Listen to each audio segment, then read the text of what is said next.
Hello, welcome to section 1, an introduction to virtualization.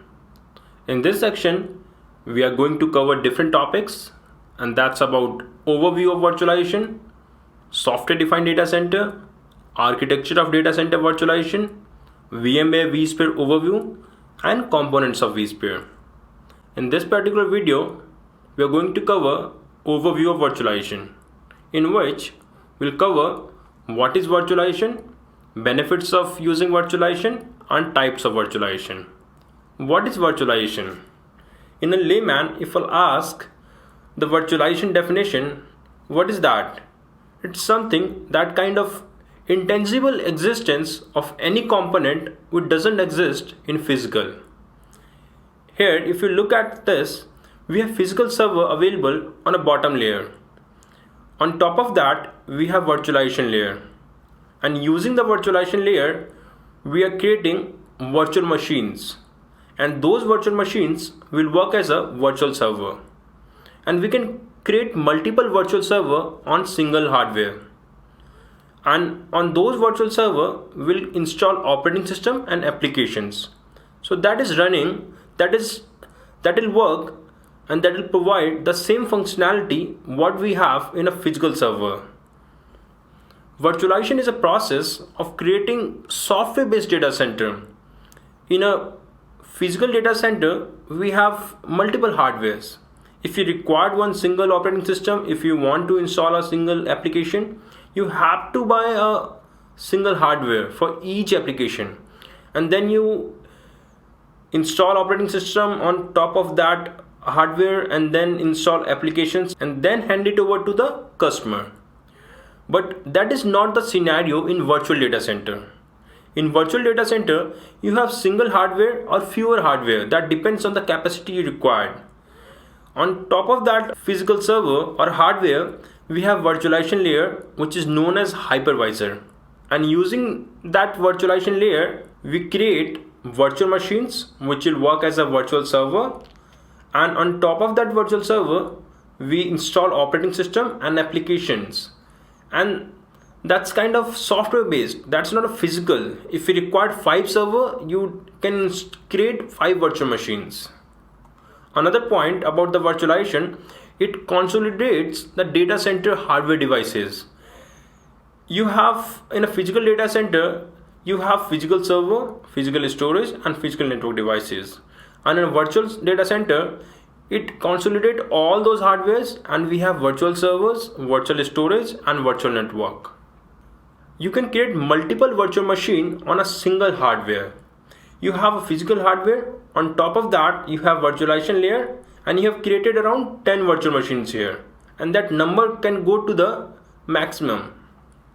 Another point about the virtualization, it shares physical compute resources with multiple virtual machines. On physical server, you have physical CPU, physical memory, physical network, and physical storage. On top of that, you have virtualization layer, and you create 2 virtual machines, virtual machine 1 and virtual machine 2. On those virtual machine, virtualization layer hypervisor will allocate the resources from physical server to virtual server in form of virtual CPU, virtual RAM, virtual NIC, and virtual disk. Another point about the virtualization, it removes the dependency from physical hardware. And how? If you want to get a new server, if you got a request for new server, you do not need to go to the procurement team and buy a new server, right? You have existing physical environment available and virtualization layer. On top of that, you simply create a virtual machine and install operating system and applications, and that's all. That will meet your requirement. Another scenario about the dependency on physical hardware, let's suppose you have a hardware on which you are running some applications and that hardware goes down, right? So what will happen? That will definitely impact the application, but that is not the case in virtual environment. If by any chance any hardware goes down, the virtual machines which are running on that hardware will automatically relocate to the different physical server and use the resources of that particular server. So we do not have such dependency on the physical hardware. So that's about the virtualization. Now moving to the benefits of using it.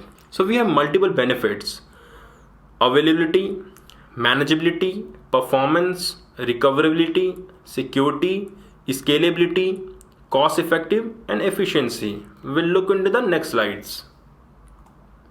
Availability. The scenario what I gave you in an earlier slide, that in case any virtual machine goes down, you migrate that virtual machine from one physical server to another physical server, and that will reduce the downtime and also increase the availability. And by any chance, if you have any kind of maintenance activity going on, like you have to upgrade the firmware or driver on a physical hardware, you do not need to take a downtime of a virtual server which is running with the application.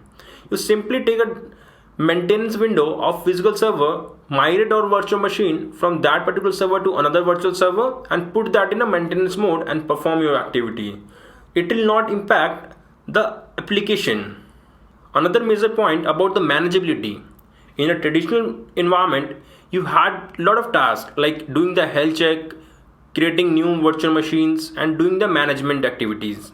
So in early environment, in the traditional environment, you had to do these all activity manually by going the physical intervention to the data center.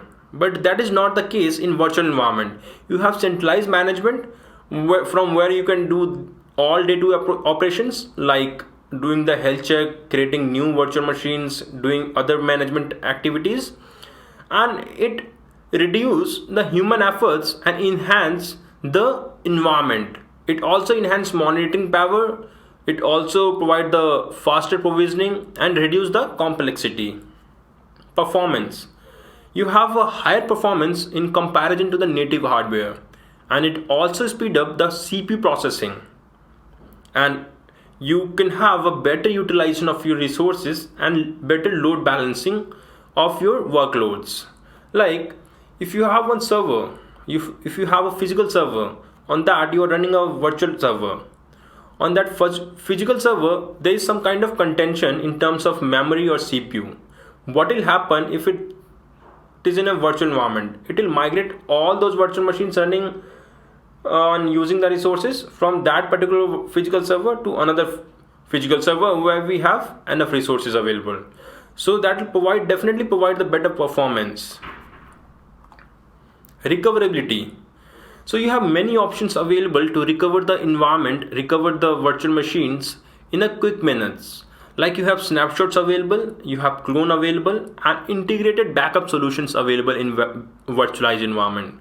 So what will happen in that case?